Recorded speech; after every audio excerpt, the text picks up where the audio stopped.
What's up, shoe fanatics? Hey, back again, man. Another review. I'm excited to do these. I got through my sixes. Had a lot of fun doing those. I told you the Jordan 6 is my favorite silhouette of all time. So now we're moving on to the Jordan 7. Jordan 7, man, was underappreciated by me. I asked a couple of, people I know, like, hey, man, have you guys noticed that there's no Jordan 7s coming out or haven't been a whole lot of them? There was that terrible Hair 2.0 Jordan 7 that came out. I passed on that guy. And I think there was a shiny women's exclusive one came out. Now I've been a whole lot of Jordan Simmons, and I'm actually fiending for him right now. You know what I mean? I've grown to appreciate the silhouette a whole lot more. I'm going to do some more grail hunting. I'm going to be adding what they call the Raptors, the Jordan 7 OGs. I'm going to try to add the Jordan 7 Cardinals and the Jordan 7 Hair too, probably. Those are some must-haves. Let's get right into it, man. So today, I'm talking about, of course, Air Jordan 7 Bordeaux guy, man. So I'm going to go ahead and slap this guy down here like I do.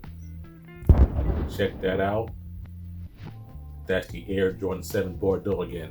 This shoe is actually the 2015 version. The Air Jordan 7 debuted in 1992. Jordan coming back off of his first championship, which he won in the Infrared 6. Jordan was becoming an international megastar. Finals MVP, league MVP, won the title. He was going to the Olympics. Jordan wore this shoe in a Bugs Bunny commercial, talking about the Hair 7. He wore it in the Michael Jackson video, I think it was Jam, or Shut Up and Jam, something like that. He wore this shoe, and obviously he also wore it on court. Now the thing about this particular shoe being crazy that he wore on court, it is not the typical Jordan Bulls colorway. You know what I mean? So I'll get into all that. This is a primarily black and gray shoe with some hints of this burgundy here. There's also some yellow and olive green. It also has that turquoise blue on it. So this shoe is pretty special in the fact that there's no red on the shoe, contrary to some of his other player exclusive shoes.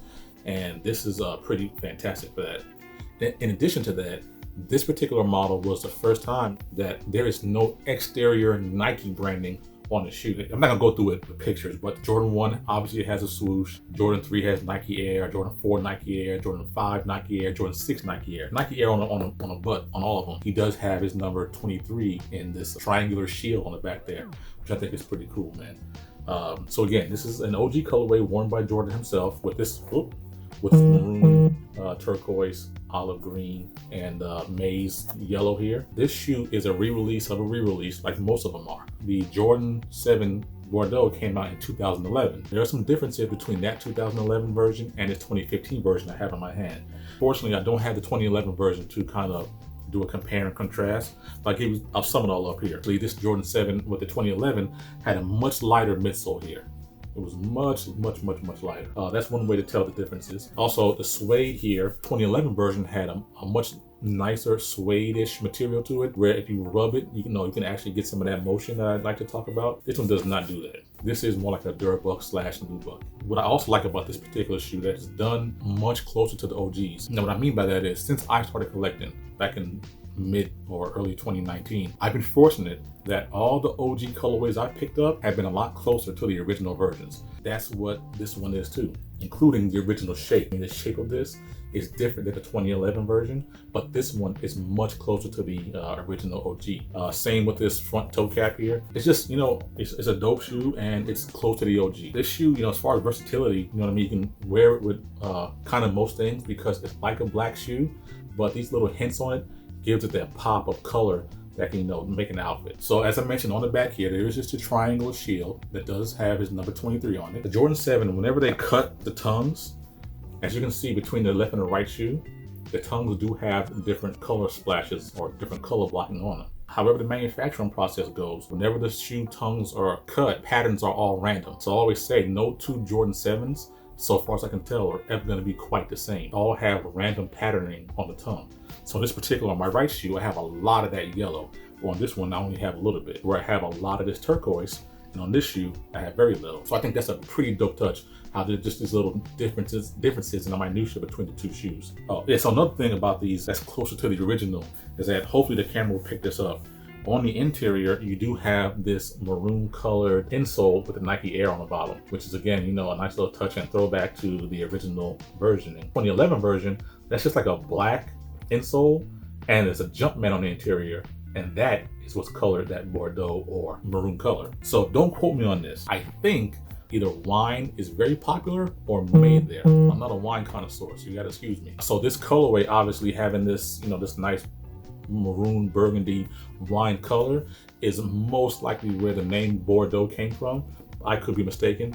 Don't quote me on that. You will notice that there is like a hole-ish that is right here on the upper that you can actually slot your finger through, which is the first time, for the Jordan brand shoe. With this Jordan brand, this Jordan Jumpman logo kind of, reaching out, leaning. Typically, the logo you've seen them is like straight up and down, you know what I mean? But this is a little different. Obviously, he did keep a heel tab of some sorts.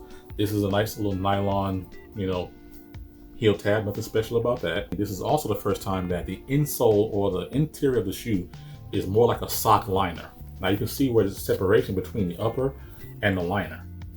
So it's almost like having a sock on your foot, which I think is a pretty cool touch, man. It's similar in its construction as far as shape-wise to the Jordan 6, but the similarities are ending in a lot of places. The tongue here is like a thin, cloth material, whereas on the Jordan 6 is, I think all of them are rubber, which they also have that 2-hole window in the Jordan 6.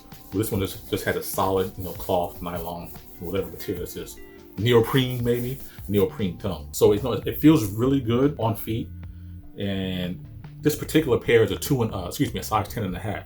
Now naturally I'm a size 11, and if it were me, I'd probably stick with my size. But I'm going to show you the ugly truth about what happens when you raise shoes too much. Now, as you'll notice, that there is a tremendous crease right in the toe cap there, and that's a little bit disappointing to me because I had not discovered sole shields or anything like that.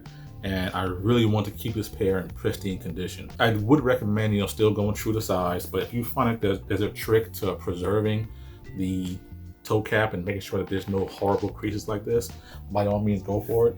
As you can see in my other shoe, that I do have the same kind of crease just on the interior side. So they added these little peaks and these mountain peaks to the bottom of the sole here, right around the midsole. This one is a little bit glossier than the 2011, but again, I think it's closer to the OG versioning. They have these little dimples that are in the rubber sole part. Again, this is an OG colorway.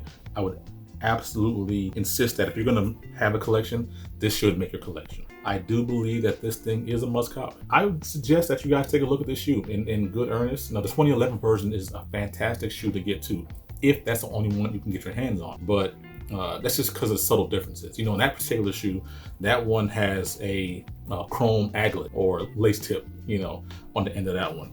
Plus, like I mentioned, the lighter midsole. So some people actually find that shoe preferable to this one. I am for all things OG because this guy is as close to the OG version as has been out, I think, since they started retroing them. If anyone knows a way to get these wrinkles out of this nubuck, man, please tell me.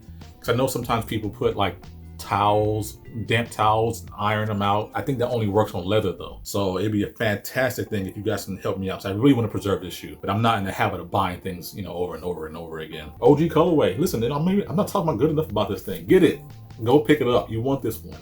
This is one to have. You know what I mean? Especially when you get to see it on foot. I keep telling you guys, shoes take different lives on foot, in hand, and on in pictures. And hopefully the camera's doing this guy justice. But you're gonna check this on feet, or just look at them on feet. Look at them on feet, and you'll see, man, they do something for you, man. They're fire. They're fire. They're a fire shoe. It's an OG. You can't beat it. Can't beat that thing. So thank you to all my subscribers, man. You guys have been hanging in there with me. So yeah, I've been Jay Shoe Fanatic.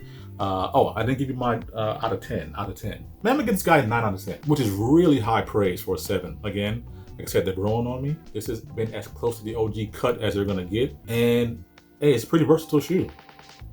It's a pretty versatile shoe. I'm calling now. It's a 9 out of 10. It's a must cop. Go grab that thing. And now I'm calling it close. I have been Jay Shoe Fanatic, man. Go check out my Instagram, J_Shoe Fanatic. As I always tell you, J_Shoe Fanatic. Subscribe, share, comment, hit the notification bell. Tell me some stuff that you want to see. Tell me, what kind of things you want to just talk about. I'm always down to talk about shoes, man. Man, check this guy out, man. Look again. It's dope. I'm out of here, man. Peace out.